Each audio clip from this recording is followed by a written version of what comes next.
Good afternoon, everyone. I'd like to call this meeting of the Glendale Water and Power Commission to order at 4:01 p.m.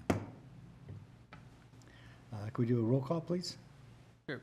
Before I proceed with roll call, for the record, Commissioner Flanagan and Law will not be attending the GWP Commission meeting. Commissioners Flanagan, Jasmine Present. Deacon, Present. Law, and President Peterson. Present. Thank you for that. With that, we'll open up the meeting for the Glendale Water and Power Commission and staff comments. I'll start over on right-hand side. Commissioner Jasmine. I have no comments, thank you. Commissioner I have no Goodkin. comments as well. Thank you. General Manager Young. Yes, President Peterson, I have just one quick comment. GWP has just offered an off-peak EV charging rebate program. We did that about a week ago. It's offering an $8 per month payout for people that have level 2 EV chargers that are programmed to charge their EVs from 9 o'clock at night to the next day at noon.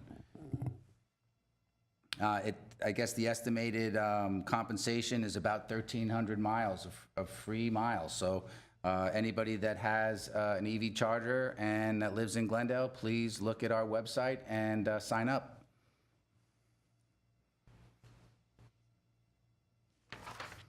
Any other comments? And that's all that I have. Okay, thank you. I have no comments either. With that, we'll move on to our reports. Sure. For item 3A, we have the 2022 Consumer Confidence Report.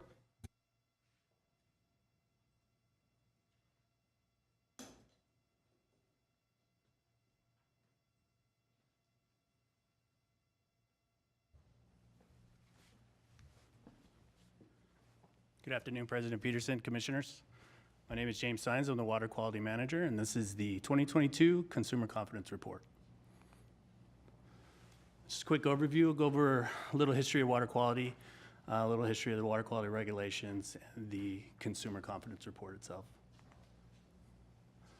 A little history. Prior to the 19th century, water quality is usually based on aesthetics. You know, if it looked good, it smelled good, it probably tastes good, it was okay, go for it. Water wasn't considered a source of disease. During the 19th century, most illnesses were attributed to miasma, like a mist or a vapor that was in the air.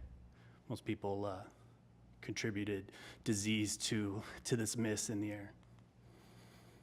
In the 1800s, there were tens of thousands of cholera deaths in England. Dr. John Snow believed these diseases to be waterborne. Even though his colleagues didn't believe him, he was able to prove that by identifying a pump station as the source of the disease and removing the pump panel, which eliminated the spread. 1948, we had the Federal Water Pollution Control Act. This was the first major U.S. law to address water pollution. 1972, we had the Clean Water Act, which is an amendment to the 1948 Act protecting U.S. waters from pollution. And then 1974, we had the Safe Drinking Water Act, protecting all drinking water. It sets primary and secondary standards for water quality and is forced by the California State Water Resources Control Board's Division of Drinking Water. The Safe Drinking Water Act sets primary and secondary standards. Primary standards are usually health-related for short or long-term health effects, such as viruses and carcinogens. Secondary standards are more nuisance-related. They address constituents that affect the aesthetics of the water, like taste, odor, and color. Glendale complies with the Safe Drinking Water Act by collecting thousands of water samples per year. We test for both regulated and unregulated constituents in the water. Large percentages of our samples are microbiological. We also work to prevent bacterial growth in the water supply by maintaining a chlorine and chloramine residual. And we manage the operation of the Glendale Operable Unit. We treat 9 local groundwater wells. And the Consumer Confidence Report, or Water Quality Report, it contains the previous year's sampling results. Such categories are detected regulated contaminants, detected unregulated contaminants, and just a summary of the citywide sampling results. Such additional information as other constituents that might be in the news or something to point out for that year. And we also include a frequently asked questions section. The Consumer Confidence Report is available July 1st of each year.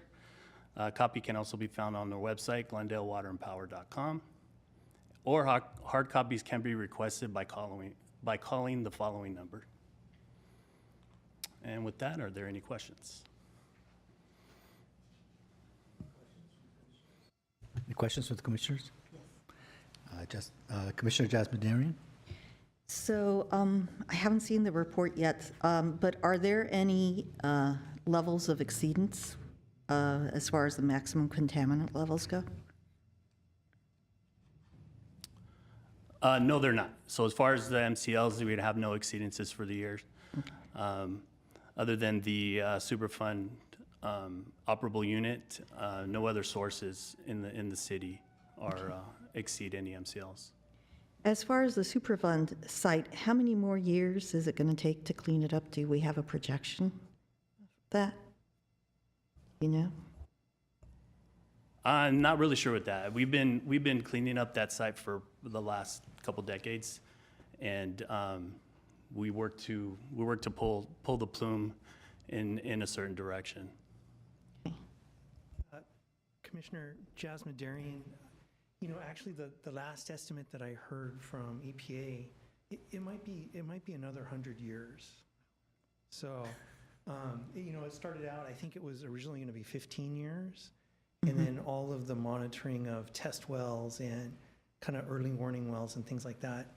And then based on the rate that the contaminants have been pulled out, the estimate's around 100. Okay. And then finally, one more question about PFAS. Have you detected any PFAS or PFOA? We have, in our system, we were required by the Division of Drinking Water to collect a set of samples for PFAS in 2019. We did not detect any in our local groundwater sources. We did have a couple detections in the Superfund site, which the treatment plant that's already set in place does remove PFAS from the water. Okay, great, thank you. And Commissioner, I would just add, you know, we've actually had our permit to operate from the Division of Drinking Water updated, so it includes removal of PFAS. So, you know, I like to look at it as we were removing the PFAS before anyone knew that it was potentially an issue. Commissioner Kadikian? Just a general question. Thank you for the report. Do we have any idea as to how many of our residents actually drink our water as opposed to getting bottled water or delivery? As far as an actual count, I couldn't say we do. We do know that water does get used. We can tell just the basic production and the consumption of water that get used. I would like to say that they do drink most of the tap water.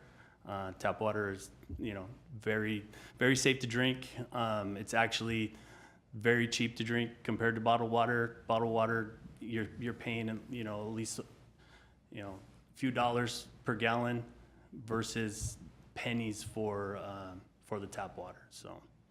No, I agree with that. The purpose of my question is, could we encourage them to drink the tap water? Do we have any outreach programs telling them, drink the tap water, it's cheaper, it's environmentally certainly better? That was the purpose of the question. I hope they do, that's all. I would hope as well, and I agree with you, Commissioner, that there should be a little more outreach and letting them know that the water is completely safe to drink. No other questions for me. Thank you again for that excellent report, and love the little bit of history behind it as well to give some context. What is the primary antibiologics that we now use in the water? So to prevent the bacteria growth, we use chlorine or chloramines. Chloramines is simply chlorine and ammonia combined together. It's a preferred disinfectant in our system because it lasts longer. We can maintain a residual longer with chloramines, especially now during the drought season where we encourage less water use. We want to keep more water in the system. That turnover, the water stays in the system a little longer, so chloramines definitely last longer, and it does help. And I know a lot of people tend to think chlorine is a bad thing, but these are levels that are so low that it doesn't impact the health and welfare of those who are drinking it, correct? That's correct, and we do monitor chlorine levels and chloramine levels daily. And the enforcement agency, do they conduct then audits and spot checks, or how do they work that? Yes, sir, they do. We submit a monthly report of all our sample data. They monitor that report, and then they come out and audit our system annually. Do you conduct any tests at the on-premise in other words, citizens can volunteer to, 'cause I've had experience where we tested at the source for city water and it met all the conditions, but at the drinking fountain or the tap, it was testing high for, say, like copper. We do not do on-site, but from what you referred to, sir, we did conduct a sampling study for lead and copper within the schools, and that was the last time we conducted on-site sampling. As far as homeowners, we don't conduct samples in the home or on-site. It's safe to say that the samples that we collect at the distribution entry point at the meter are the same that's going to be inside the home. Okay, great. Well, thank you very much. Appreciate it. The next report item, So next we have the 3B, 2022 Public Health Goal Report.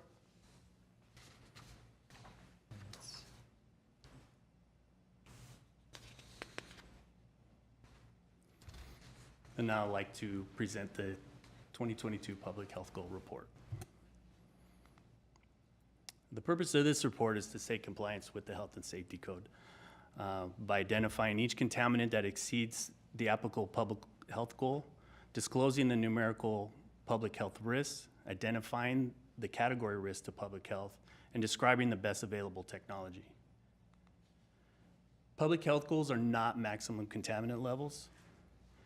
They are a non-enforceable health-based goal established by the California Office of Environmental Health Hazard Assessment. Compliance with the public health goal is not required. It's actually the first step in developing a maximum contaminant level.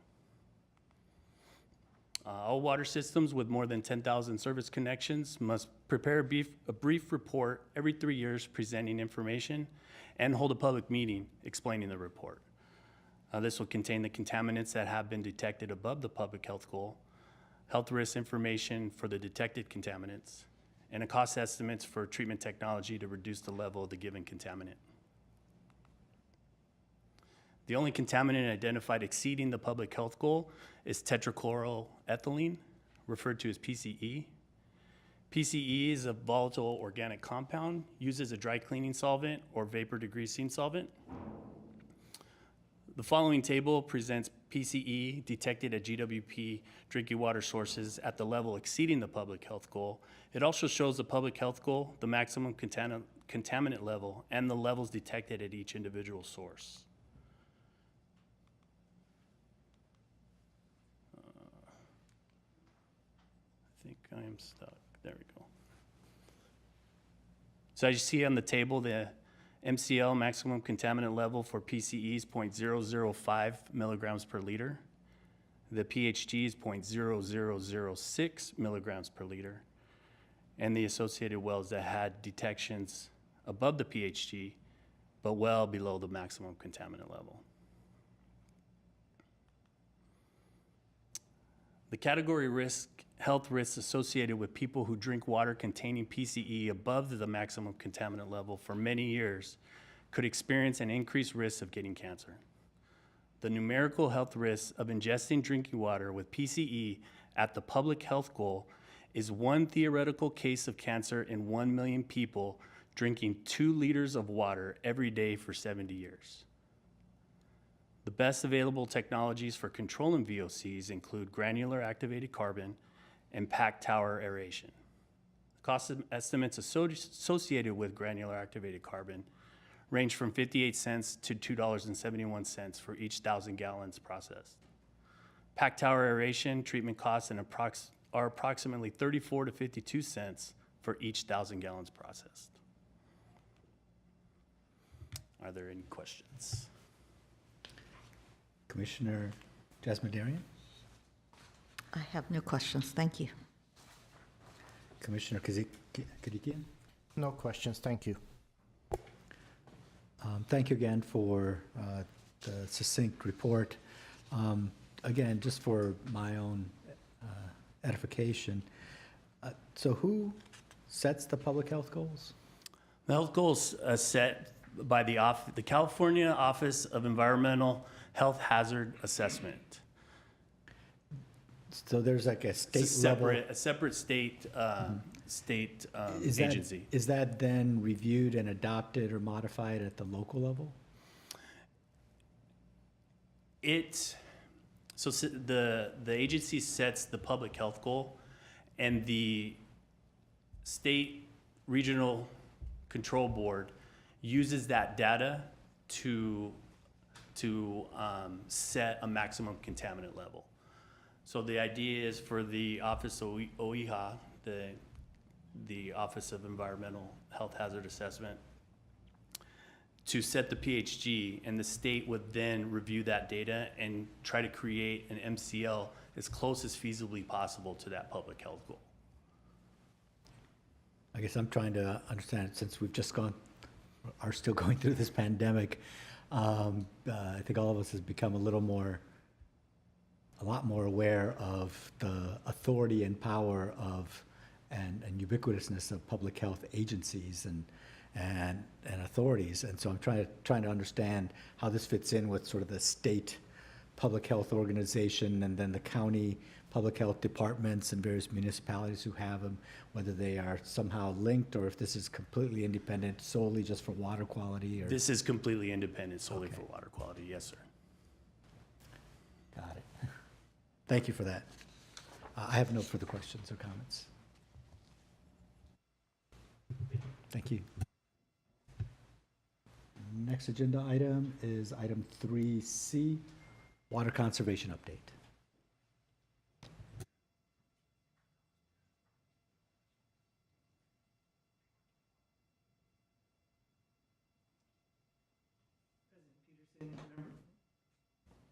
President Peterson, members of the commission, my name is Michael DeGhetto, Chief AGM for Water.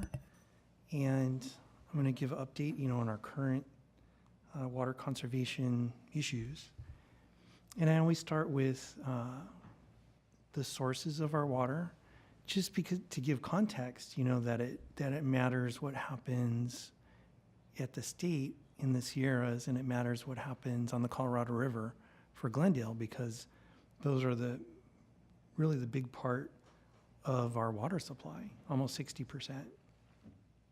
And we get groundwater, like Mr. Sines was talking about, from the San Fernando Basin, that comes through the Glendale operable unit and the Glendale water treatment plant. And the wells that he mentioned in the public health goal report, those are in the Verdugo Basin. 7% of our water comes from legwork, which is recycled water.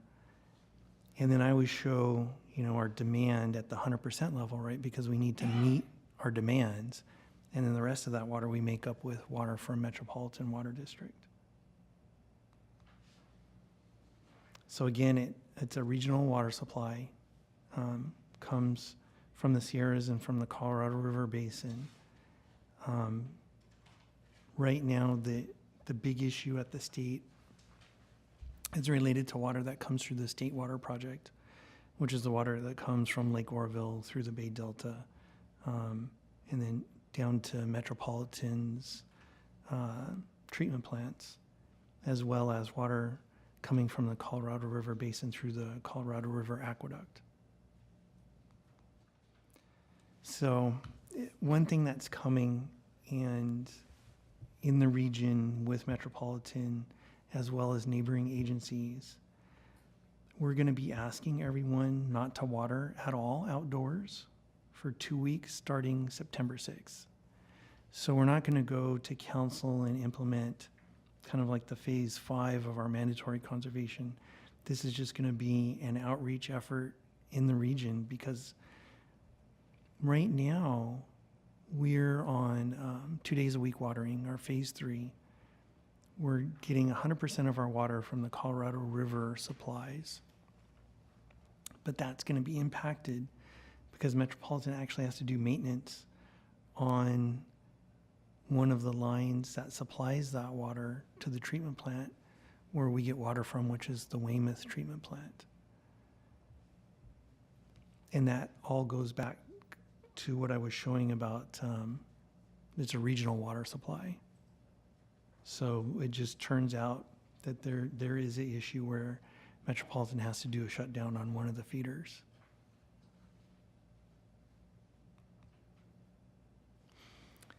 And, you know, we're always in phase 1, and each one of the phases is cumulative.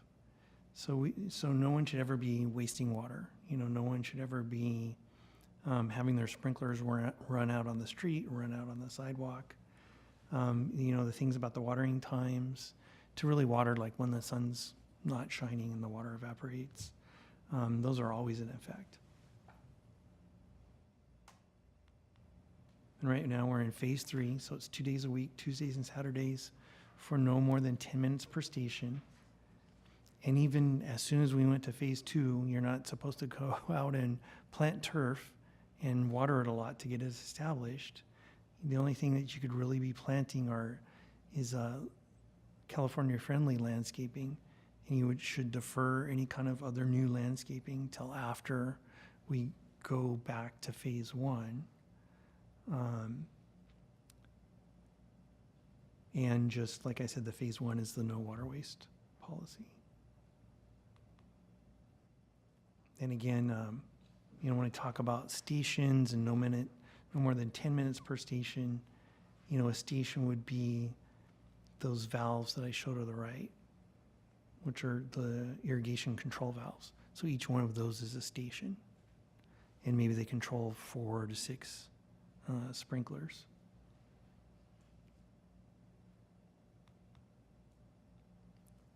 So, you know, the going to mandatory conservation in the phase 3 is being successful.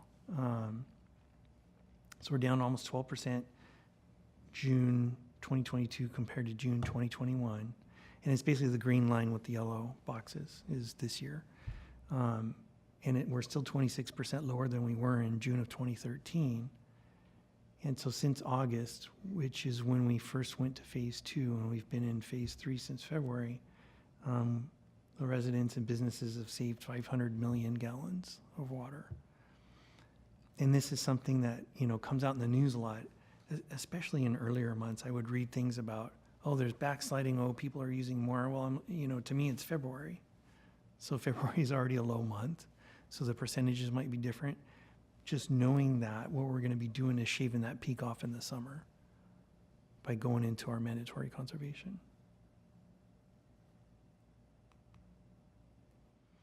And again, the reason it works well for us in Glendale is 77% of all of our use is residential, and half of it's single family. And single family residential use typically goes up by about 70% in the summer. And that single family use would be kind of the orange line. And you can see, you know, this year that orange line hasn't spiked up above the multifamily use. because we're in that mandatory restriction on watering days. And even with this, and this comes up a lot, since 2013, we've added 3,300 units, dwelling units, which would be like individual apartments or maybe 25 houses or so. Still overall, we're using 18% less water than we were back in 2013, even with adding those units. So it's really the outdoor watering is what's driving so much of our use. I think to point out, like I said, about 70% of our demand is met by recycled water, and none of these restrictions apply to recycled water use. So if you're a recycled water customer, you don't have to cut back on your watering days.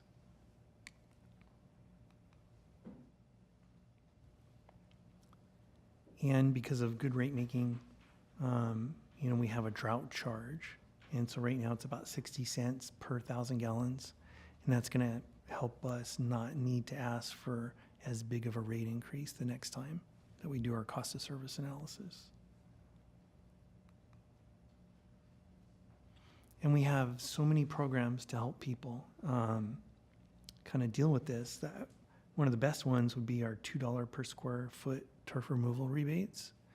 If you haven't done it yet, in 2015, bronze lawns went brown, and here we already are again, like 5 years later, doing the same thing. So it's time to consider changing your yard if you haven't.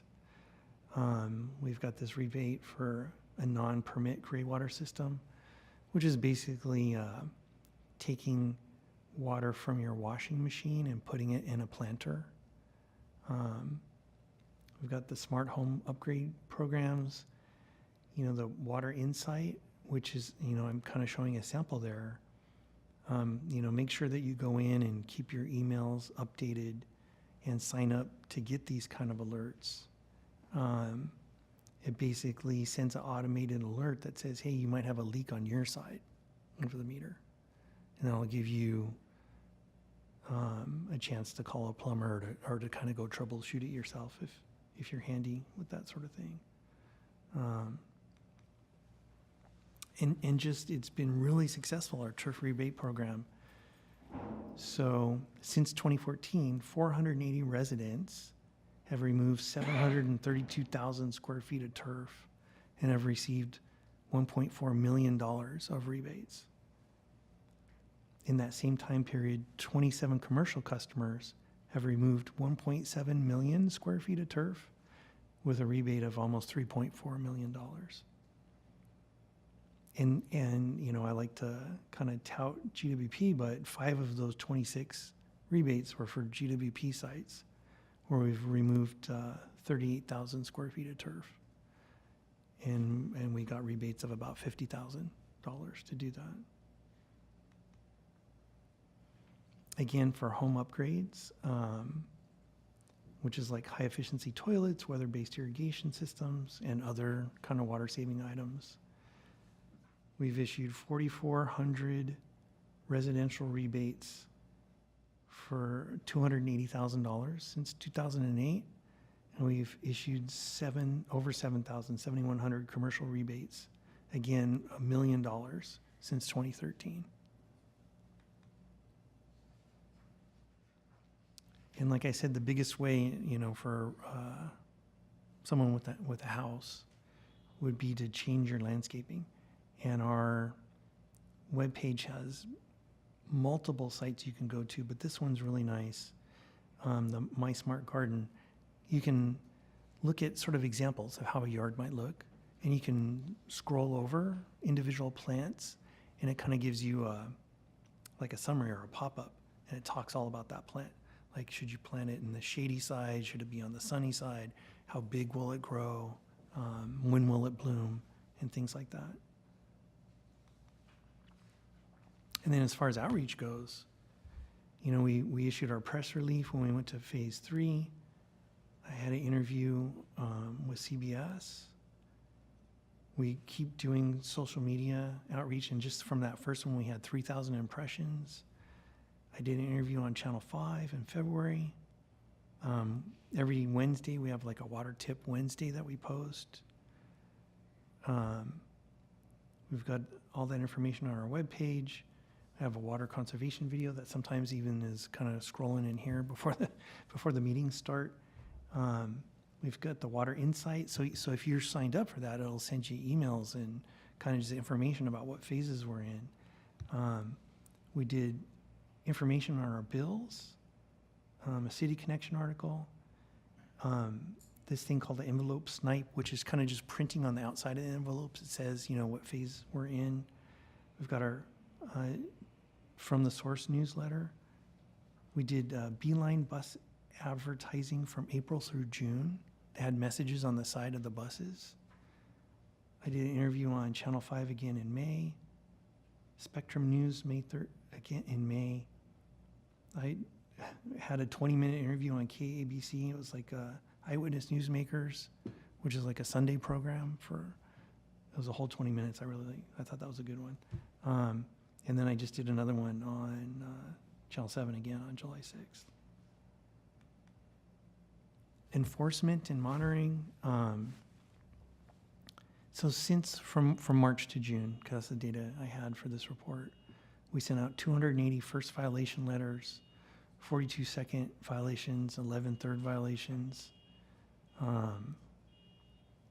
79 leak postcards, 63 field visits, 134 telephone calls to people talking about leaks, and almost 2,300 automated leak alerts, which is that Water Insight program I was showing earlier. So in March, we found that there were 5,000 accounts watering more than 2 days. We did direct outreach to those, got it down to 1,700, and then we're kind of continuing that direct outreach and communication. And then July 11th, the governor had issued part of his emergency order, and then the State Water Resources Control Board adopted that, where commercial, industrial, and institutional customers are not supposed to be watering non-functional turf. The thing that would come to mind for me would be like an entrance to a building that you don't really walk on it or you don't picnic on it, and if you just had a bunch of grass there. Like, per the governor's order, that should not be watered anymore. And then, any questions? Ask questions. Thank you. Commissioner Jasmine Darian? Thank you, very good report. For the non-functional turf, have you done any type of outreach to the businesses? Yeah, we did. We directly contacted each of those institutional, commercial and industrial customers. Okay, thank you. That's it. Commissioner Karikian? The detecting of those close to 5,000 accounts watering twice per week, that's something that you're able to do automatically by seeing the usage on their meter? Commissioner Kadikian, yes, that's using our AMI system. We're able to tell when someone's watering, because it's such a large spike in use. Okay. Yeah. Thank you. No other questions.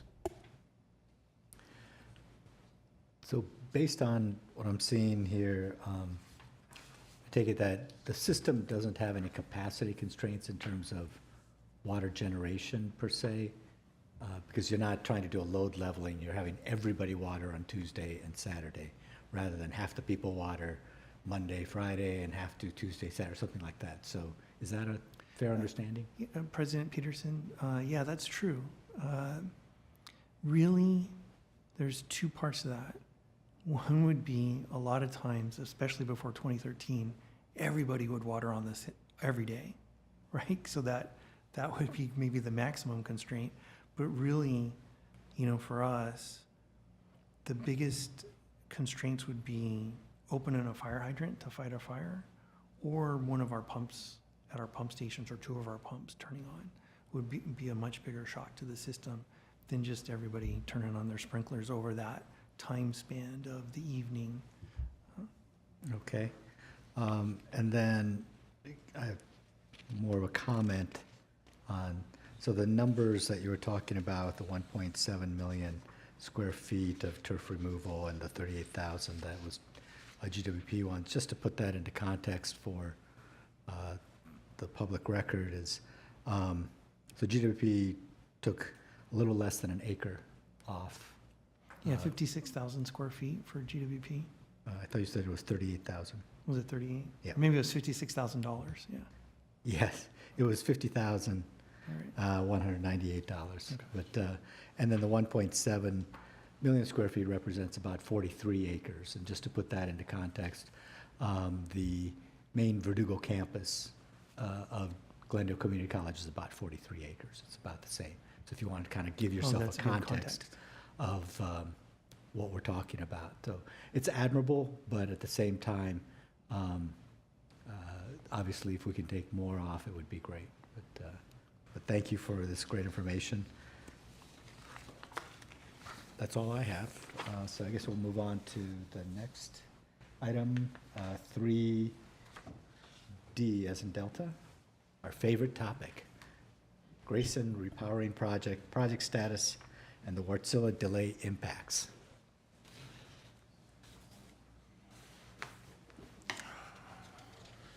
Good afternoon, President Peterson and fellow commissioners. My name is Dave Tadiosian. I'm a consultant at Glendale Water and Power, serving as the Grayson Project Manager. These are some key dates for Grayson. The EIR was certified on February 15th, and then a couple weeks later, the City Council adopted a modification to Alternative 7, which was to delay selection of the number of Wartsila engines until sometime later this year, but no later than the end of the year. At the end of this year, GWP needs to notify South Coast what their intent is with the units that are operating at Grayson with respect to whether they're going to be modified or not to comply with the Rule 1135 rules. The plan is for Unit 9 Unit 9 just needs some minor tweaks to do that. Whereas the other units, units 1 through 5, it's really infeasible to modify them to comply with the new rules. And Unit 8 is possible. That was the basis of Alternative 8. It was in the EIR. So the modification to Alternative 7 was to proceed with Unit 9 separation, the demolition site improvement, go ahead with Tesla Megapacks, the Glendale switching station, which doesn't occur until the very end because we need that space for construction laydown. And basically prepare for, but don't do any procurement for the Wartsila engines, pending a decision on how many. One of the things that was discussed at the March City Council meeting was to go meet with LA and see if LA was an option in lieu of the Grayson engines. That meeting took place on March 21st. Two of the city council members were present, city manager, as well as Mark, the GWP general manager, and then LA's management was there as well. They basically confirmed what GWP has been saying, that GWP is responsible for covering the N-1 and N-1 reserves. LA will only provide the 80 megawatts for the first 60 minutes in the event of a contingency, as outlined in the BOSS agreement, and that if needed, GWP needs to reduce their load in order to maintain the reserves to cover the N-1, N-1. And lastly, that DWP did not have any additional resources that they could offer to GWP to cover capacity or reserve obligations. So the current status of efforts on Grayson, the first step is to do Unit 9 separation. Well, aside from the selection of the Wartsila engines, is to separate Unit 9, make it standalone, because right now, like the control room is in the boiler building, it would get its own temporary control room. The water system would get separated, things like that. So originally we had 3 prospective bidders come to the site walk. We received 1 bid on June 29th. The demolition site improvement RFP, that is out on the street. Bids for that, or proposals are due October 28th. The Tesla EPC contract negotiation for the Tesla Power Island, that's nearing completion. One of the things that came out of the decision to delay on selecting the engines, but to proceed forward with as much as we could, was to do a second LNTP with Wärtsilä that would allow them to get to the foundation design. That's completed. That contract negotiation completed, and will be going to City Council on 16th. The balance of site EPC RFP, about the balance of site contractor will do is basically take the Tesla and Wärtsilä power islands and then plug them into the rest of the Grayson site. So doing the interconnecting 69 kV circuits, the fuel and the water lines, there's a power distribution center, the buildings for the control room, the new warehouse workshop, site paving, all that kind of stuff falls in the stormwater improvements, all that falls in the balance of site EPC contract. We notified, South Coast knows that we're proceeding with Alternative 7. The EIR had to be certified for them to continue their work, so they're trying to finish that up. And then, as I mentioned earlier, Unit 9's application to South Coast for 1135 is, that's being prepared. And then lastly, GWP is working to line up alternate resources for the demolition and construction period when only Unit 9 will be available. So since we went to City Council, I think as we're all aware, supply chain issues as well as inflation has really taken a market jump, and the pricing that we had with Tesla and Wärtsilä has all expired. And basically, this is current budgetary numbers from them. So as you can see, Tesla's pricing has gone up, significantly driven by lithium pricing, as well as other supply chain issues, electrical equipment. Wärtsilä's pricing has also gone up. Interest rates are affecting not only an inflation their cost, but what the bond costs are going to go up. The issues that we're seeing, both with supply chain and cost and issues, are not unique to Grayson. I'm involved in other projects independent of Glendale, and we're seeing the same things there. There's just, with the push to renewables, electrical equipment in particular, is just a heavy demand for that stuff. And what happened with COVID is production slowed down because of COVID. There wasn't the demand, and now all this demand has come back, and things that used to be almost off the shelf now are weeks, months lead time to get, and that's impacting schedules. This is a radar plot to show you where costs have escalated. It's really in three places. The most significant are the inner line, the blue line. That's what the cost estimate was when we went with basically that was done at the end of last year. And the outer line, the orange line, that's the current cost estimate, is about like a month ago. So you can see the Wärtsilä and Tesla costs have both increased. We've increased the contingency amount, and that's because of what we're seeing with costs increase all around. Number of other costs, like the offsets, that didn't change. Spare parts didn't change. We also bumped up the balance of site EPC cost estimate some as well.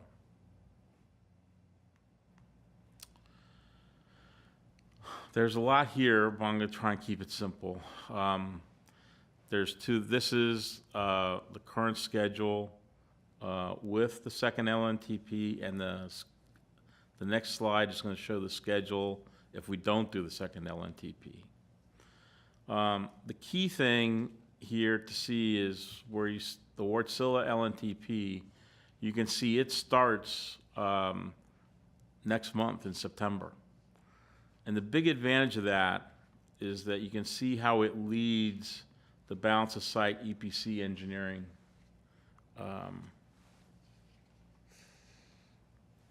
So there's about 7 months there where Wartsilla gets a lead on doing engineering before the balance of site starts their engineering. And then there's a significant overlap. And there's many engineering interfaces between Wartsilla and the balance of site contractor, because Wartsilla builds their island, and then the balance of site contractor basically builds all the bridges, if you will, that connects it to the rest of the UOC, the Grayson Power Plant. And so it's not just the locations, we've figured that out already, but it's all the engineering that goes into what those interfaces are gonna look like, making sure that there's the right ratings, capacity on both sides, the details of how it's gonna go, the sequencing of when things need to get built so the whole thing stays on schedule. That's gonna be a fairly complicated evolution. The Wartsilla Power Island, that is the most complicated piece of the project. So there is a lot of value to doing the Phase 2 LNTP. Starting that engineering earlier, if you start it later, you can never get it back, right? So starting earlier gives us margin, it reduces our risk downstream. One of the other things you'll see in this schedule is that the Tesla construction, there's like a 2-month lag from the time demolition starts, and then, when demolition finishes, that's when Wartsilla can mobilize to the site. And there's like a 2-month dead time there where Tesla can't do anything. And the reason for that is, if you recall the site layout, the Wartsilla radiators are right next to where the Tesla megapacks are gonna go. And we have to drive piles for the Tesla radiators. So that 2-month window is there for Wartsilla to get in, drive their piles next to where the megapacks are gonna go, get out of there, and then Tesla can then mobilize and then start all their civil work for the megapacks. Those are a couple of critical things on this schedule. As you already know, we'd be doing 2 rounds of bond financing. First to cover the Tesla phase of the project, and then the Wartsilla phase once the number of engines are known. Selecting the number of engines earlier rather than later is important for the project, because what the LNTP doesn't do is it doesn't address procurement at all. And the lead time to get engines, the lead time to get the other electrical equipment, the sooner the decision can be made on how many engines, the sooner we can get to an EPC contract with Wartsilla, and the sooner that procurement process can start. This shows the schedule without the LNTP schedule. Now, yes, there's still a lot of overlap between the bounce site and Wartsilla, but now instead of Wartsilla leading the bounce site EPC contractor, it's trailing. When you get to the very end of this schedule, there's not a huge difference in terms of completion dates, whether you do the LNTP or not, but this is a higher risk schedule. It's higher risk because Wartsilla gets a later start. It's also, the other thing that's driving it out is the fact that Wartsilla, the lead time for the equipment, that doesn't change at all right? It's still what it is, but in the prior schedule, the engineering is done earlier so the procurement can go faster once it does start. The other thing that's common to both is that, and I'll talk about, this comes up on a slide, but may as well get to it now, is that when we got the bids in on Unit 9 separation, this reflects what those bids had, which Unit 9 didn't get separated until June. We're working with the contractor to pull that date back. As we pull that date back, that helps the LNTP option even more. So some of this I've already talked about. The other thing, that not knowing the number of engines to support the schedule, we need to go out with the bounce site EPC RFP. And that complicates the life for us and the bidder, because we don't know exactly how many engines. The good news is all the interconnections are the same, but their exact location might change or their size might change depending on the number of engines. And lastly, there's continuing uncertainty. Both for South Coast, there's an air permit they've got to issue, and it's not an air, each unit's in that air permit. Wartsila, obviously, we're on hold with them on the EPC contract. And I think other suppliers are all looking, and they see this uncertainty as what's going to happen.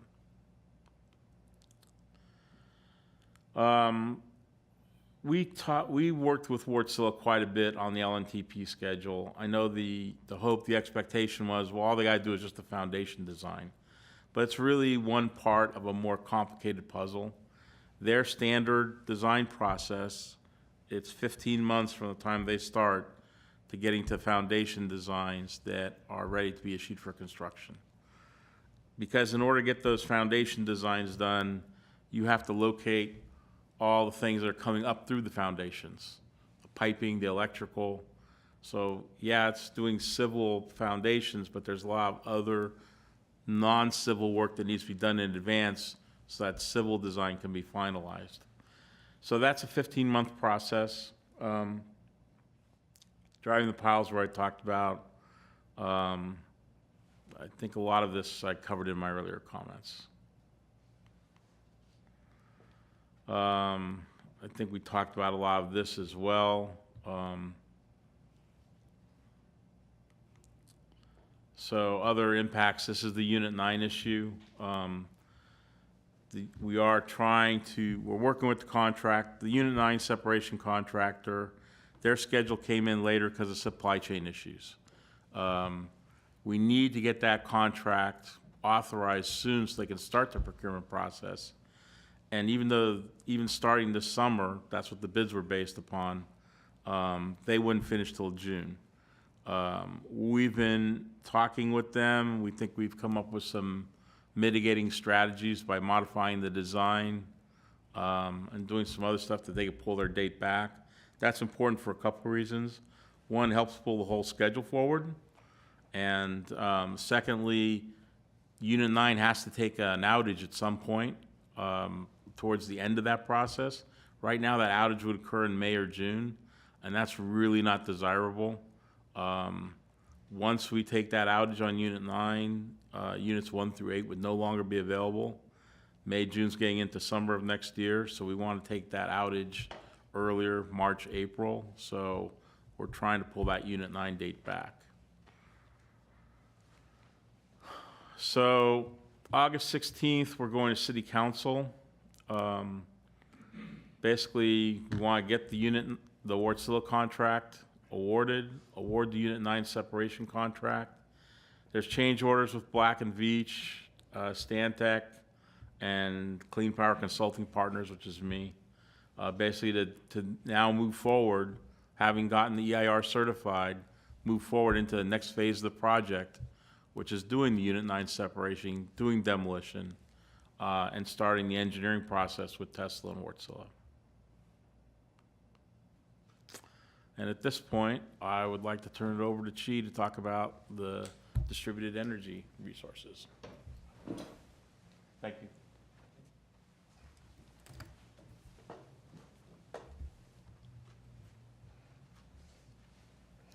Yeah, good evening, President Peterson and members of the commission. My name is Chi Valdez, Integrated Resource Planning Administrator for Glendale Water and Power. So I'll be covering the DR initiatives in the next few slides. The proposed solution that we included in the Integrated Resource Plan that was approved by City Council back in 2019 relies upon the 50 megawatts of DER solutions that includes energy efficiency. demand response, virtual power plant, and local solar. We've recently identified 66 potential project sites that could provide us an estimated capacity of 20 megawatts. We included $3.5 million in our budget to cover that 1.2 megawatts that we will build this fiscal year. Negotiation with Sunrun on the virtual power plant has been terminated. Sunrun has indicated that due to unforeseen circumstances, including supply chain disruptions, inflation, and increase in interest rates, the project is no longer viable at the current transaction structure. So just to provide you an update on our current DER programs, the Franklin and the Wilden Energy Efficiency, as you can see here, the Franklin Demand Response Program is underperforming. Target was missed in 2021, and it looks like in 2022 it would be the same thing. Franklin and GWP are actively marketing the program through various means, including emails, event outreach programs, social media, and we're even calling our customers directly. But in spite of all these marketing efforts and communication with our customers, participation is still low. We are still anticipating on meeting that 10 megawatts by year 4, but with this trend, the vendor has actually indicated that 7.8 megawatts is a more realistic goal at this time. We did call on 2 DR events last month, and the total load reduction was 1.8 megawatts, or that's about 86% delivery rate. It's a different story with our energy efficiency program. We actually met the target. We completed 212 projects since we launched the program in November. So we have about 800 projects currently in the pipeline at different stages. So the outreach continues to the top 300 commercial customers by GWP staff. We call them and we do email them as well. So Wilden is also actively marketing the program and continuing the walk-ins to businesses. So the number that we have in here represents about 2.6% of our total program savings goal of 8.2 megawatts by year 7. So GWP is pursuing more local DER in 2022. We do need this additional DER for our Grayson Power Plant. You know, like we based on the recommendation from City Council, we issued the Clean Energy DER RFP back in June. We just had a pre-bid meeting on the 20th of July. So we're expecting the proposals to be submitted by September 30th. So that's the deadline for submission. And we're anticipating that the evaluation and final selection will be completed by January of 2023. So this RFP, to make sure that it's distributed, it's widely distributed, we actually emailed it directly to about like 200 potential candidates. Aside from that, we distributed it to SCAPA, the CMU, APPA, and we also had a meeting with the California Energy Storage Association and discussed the RFP so that they could disseminate it to their membership. We also did, a bunch of social media press release, and we also posted those in our Grayson Repowering and GWP websites. So far, we've received about 20 notice of intents. We're expecting those. So to date, we do have about 20 proposers. So to summarize our presentation today, so basically we're saying that delaying the decisions on Grayson adds time, cost, complexity, and risks. So GWP is pursuing additional DER, but DER, we can't really rely on it as a complete solution. DER could potentially reduce our peak, but it cannot supply enough resources, especially during contingency events. LADWP has confirmed that they are the solution. We need a local, reliable, and dispatchable resource, a source of energy to keep the lights on in Glendale. And lastly, we do recommend to implement Alternative 7 in full, which means that it is, approving the 5 megawatts of Wärtsilä engines. So that concludes our presentation, and if you have any questions, the team is here to answer.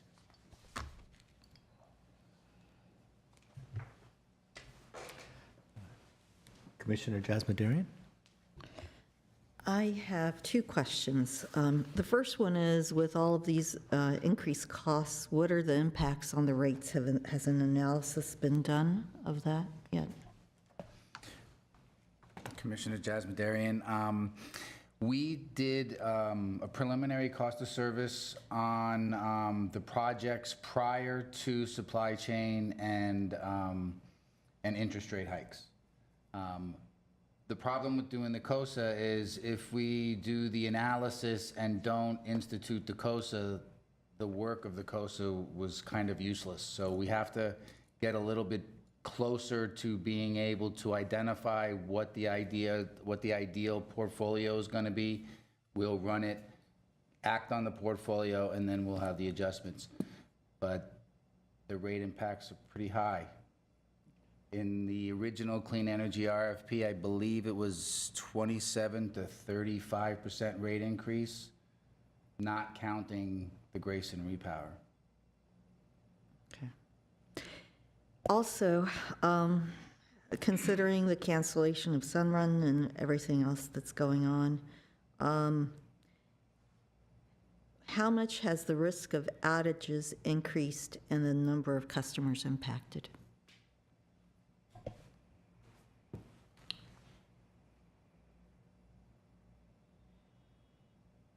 I'm nervous. I don't know how to put it bluntly. I believe that with any further delays, that we will be risking the chances of consistent rolling blackouts.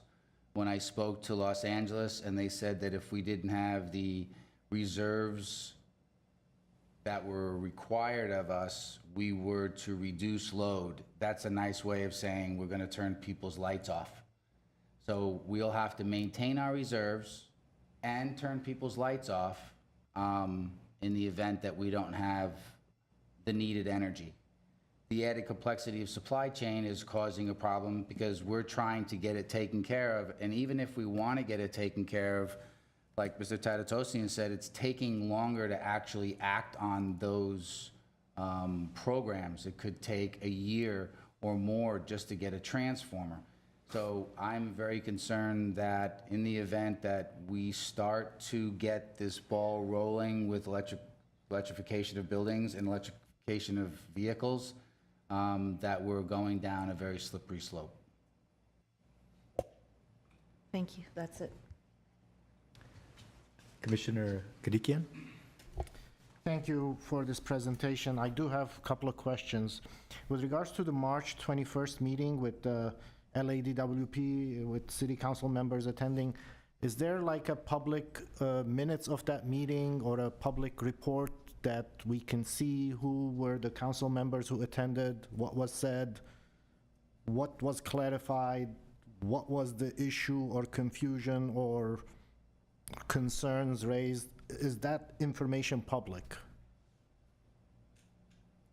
It would be a public record, yes. There's minutes of that meeting. Okay.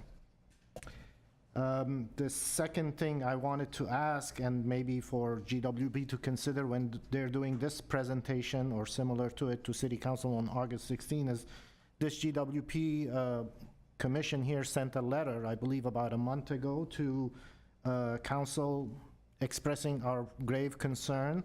It should be somewhere in the report that we sent this letter, in my opinion. That's up to GWP to consider, but I want to make sure our voice was heard. You know, our warnings was heard. That's my concern, and I want to make sure it repeatedly comes up. It doesn't just simply be provided to city council and it gets marked and filed and forgotten. Yes, sir, that's noted. With regards to the Unit 9 separation, why was only one bid received?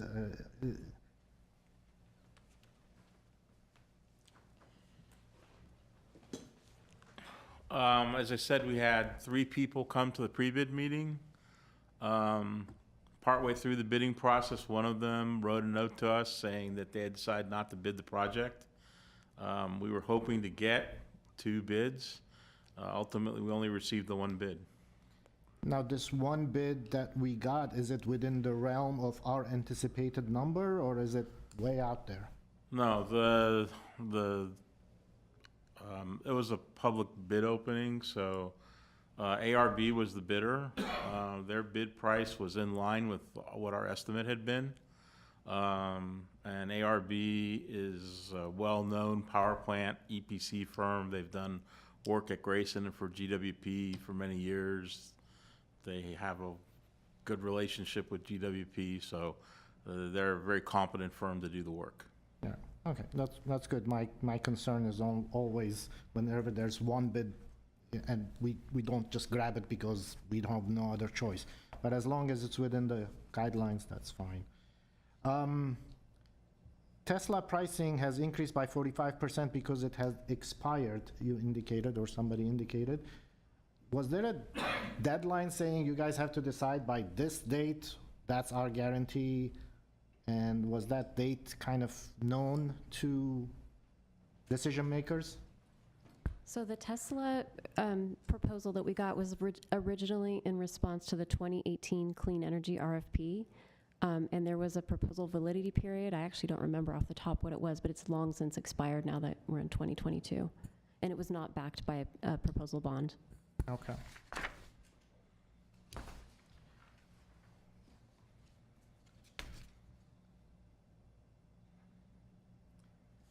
Now, Ms. Valdez, this was with regards to your portion of the presentation. On slide 16, which was the current DER programs and where we are, Franklin demand response, we're going to fall short, it sounds like, by about 22%, is that right? At their estimate at this point. That is correct. We're currently at 21%, but if you look at it, we should be around like almost 50% at this time. Okay. And you indicated, is it the public who's just not taking on to the idea? That is correct. So both GWP and Franklin, they're actively marketing this program. So they do a lot of public outreach. They do emails. They send. They even call customers. It's just that they're not getting any participation from the public, or it's very low.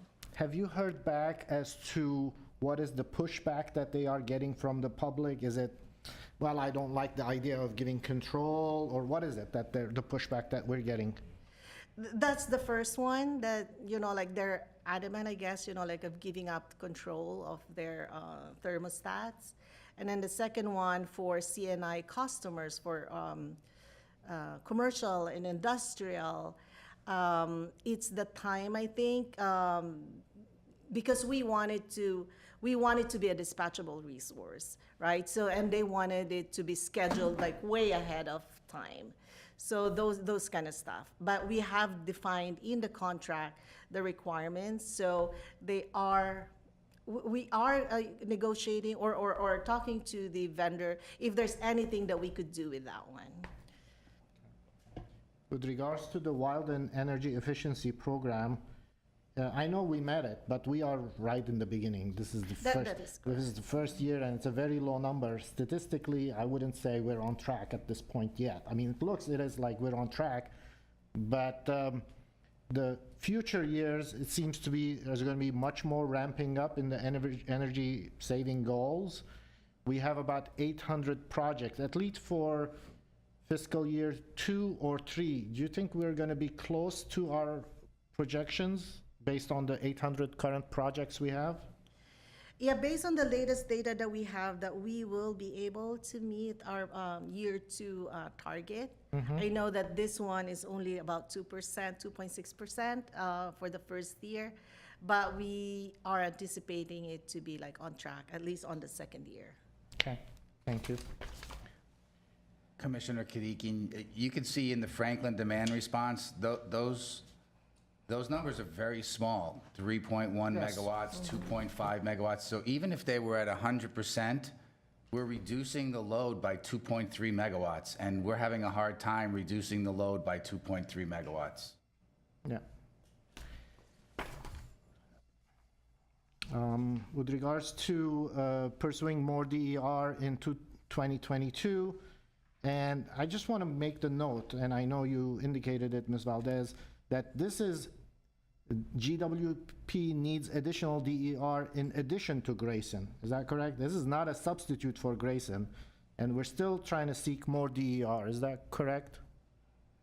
This is slide 17. Commissioner Kadiki, that's correct. In the initial integrated resource plan, we had indicated that we could get 50 megawatts of DER local assets, and that would effectively reduce the need for thermal generation at Grayson. One of the big ones was Sunrun. So we're looking at ways to recoup those losses. So Sunrun was a big one, so we would have to look at sites that the city owns to try to put solar on them to try to do the same thing. So you are correct. The proposal with the Wärtsilä engines and the Tesla batteries were as if we were going to get that 50 megawatts. Okay. Now, on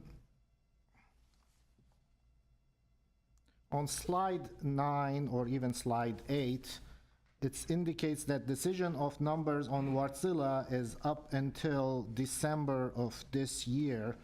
And I know that's what the alternative 7 proposal was. And I know you're going on August 16 to indicate these concerns we have, and including the letter that we sent to City Council. Is there room to have City Council reconsider that December 2022 deadline and make it earlier? Because I don't know if there's any basis to wait longer until December 22. Is something going to change? Is something going to pop up we haven't considered? I believe that it was at the latest December. It could come earlier, but that would be at the discretion of council. Okay, then, again, with the letter that we sent, I would urge you to, which you probably are doing anyways, I would urge you to ask City Council not to wait until December, not to interpret this thing as the deadline where we have to decide, as opposed to let's decide as fast as possible, and the December 2022 is just way too late. I mean, I'm frustrated with the delay, with the concerns that are coming up. I've been with this project for about 5 or 6 years since the beginning of it. I think we crossed every T, we dotted every I, and, decisions have to be made, and they're not being made, and costs are going overboard, and that's just not good. Anyways, that's my comments. Thank you, Commissioner Kadiki, and I think we share your concerns.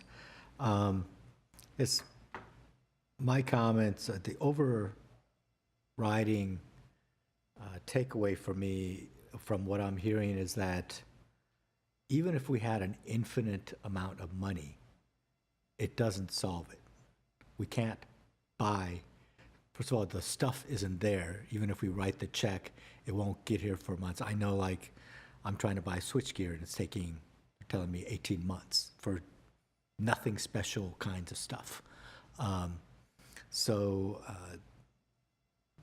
guess if you had enough money, you could potentially build your own plant to make your own switchgear, maybe to go do that. But And then the other part is just that the solution, the option number 7 that had been put forward, had a number of assumptions that Commissioner Kadikian did a very good job of articulating, such as the presumption of a certain amount, 50 megawatts of DER, and certain timeframes.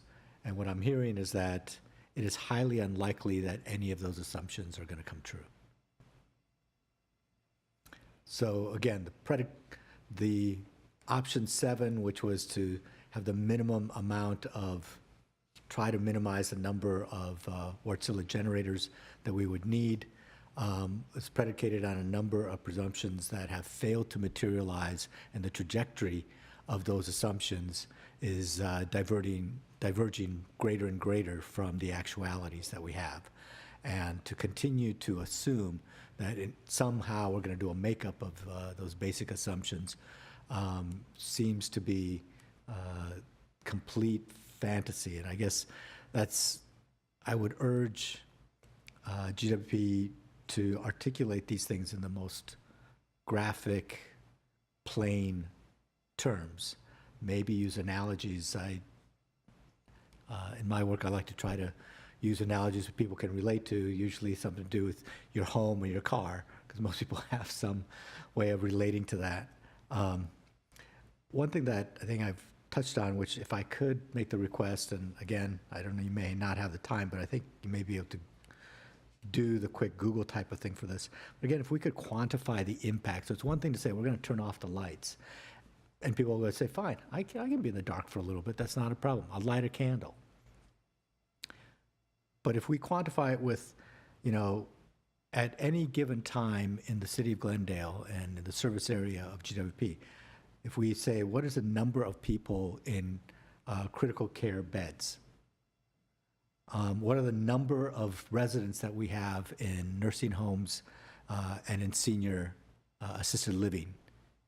What are the number of surgeries that we do in our service area per month on a per weekly basis?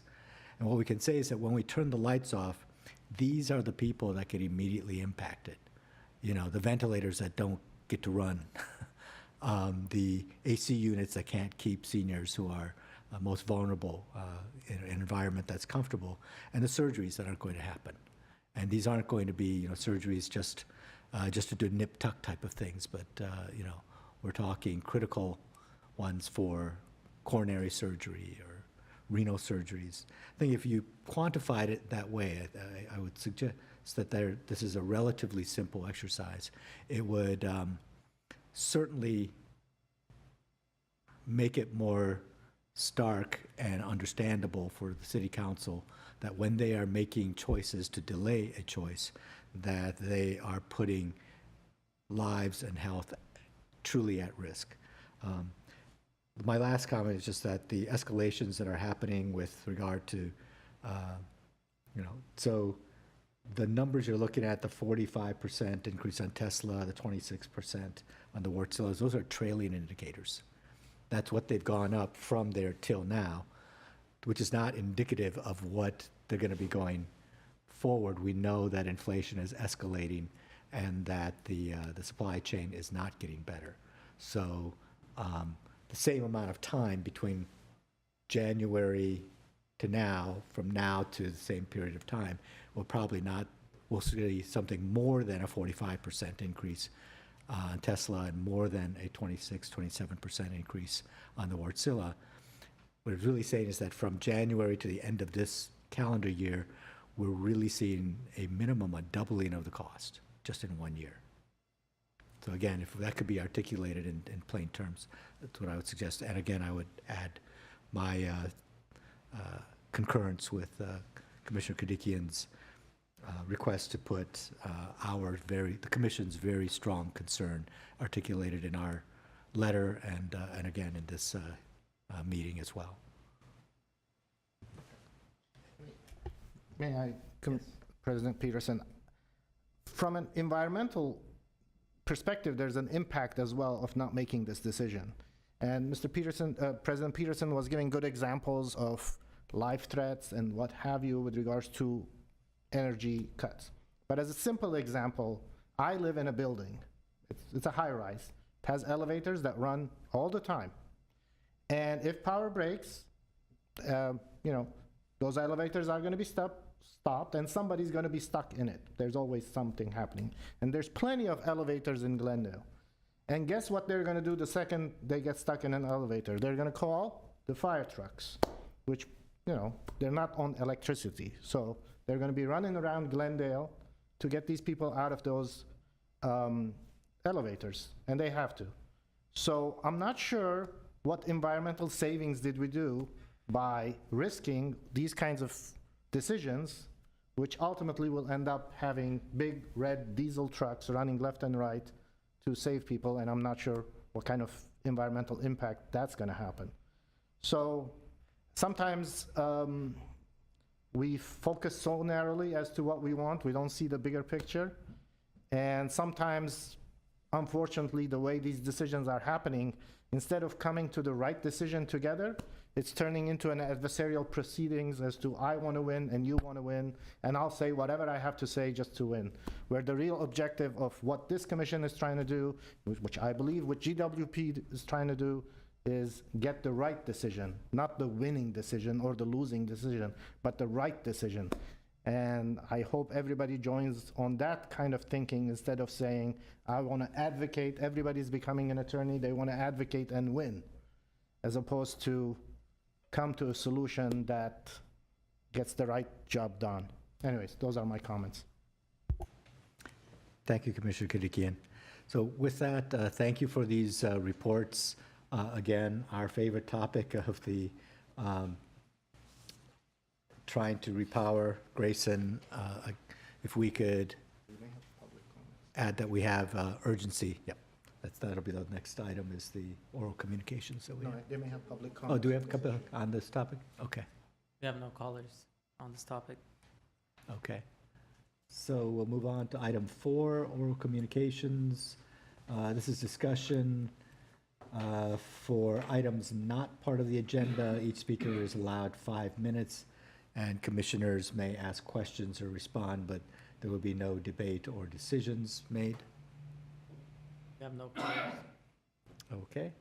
With that, we'll move on to item 5, agenda forecast. Let's see, that next month, the meeting is canceled due to Labor Day. Would we want a special meeting for any reason? Unless we have something in particular, it doesn't sound like there's anything in particular urgently needs to be addressed. But if city council does decide something, we are available and we can do, if something is needed from this commission, I guess we can certainly do a special meeting at that time. But I don't see any reason at this point, but others could In differ. September, we're having, when is the DER proposals, aren't they due in September? The 30th of September. Okay, so, We've hired a consultant to help us do the analysis, and they have an environmental lien. So we're hoping that they'll be able to be objective in being able to find viable solutions to this RFP. so I guess it would make sense then maybe that in addition to the customer service update for October, that maybe one of the agenda items would be any update or information on the President, bids?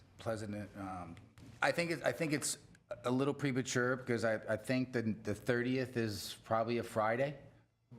Yeah, okay. Got it. So we'll put that as an agenda item then for the November 7th one then. Because that's a key. I know you were struggling initially to get enough people to respond, so it was gratifying to see that you had at least 20 entities that had responded.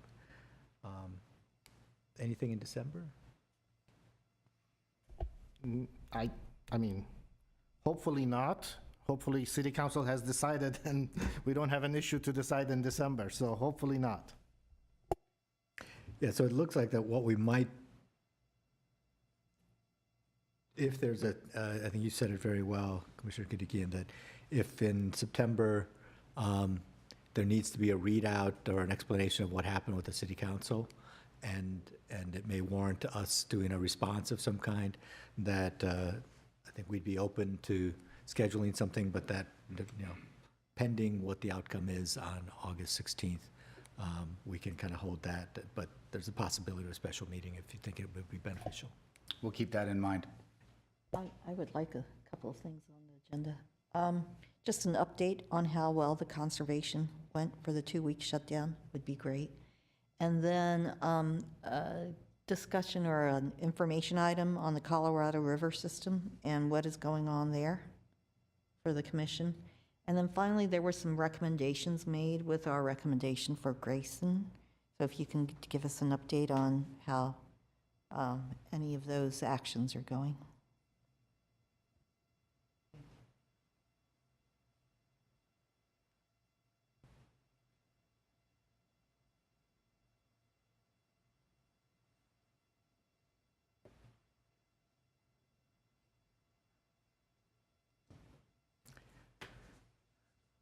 Great. With item 5 completed, then I would look to see about adjourning. Is there a motion? I'm usually the first to say adjourn, but it's good to be back, so I'm trying to delaying it. But okay, I'll move to adjourn. I'll second. First and seconded, all in favor? Aye. Adjourned.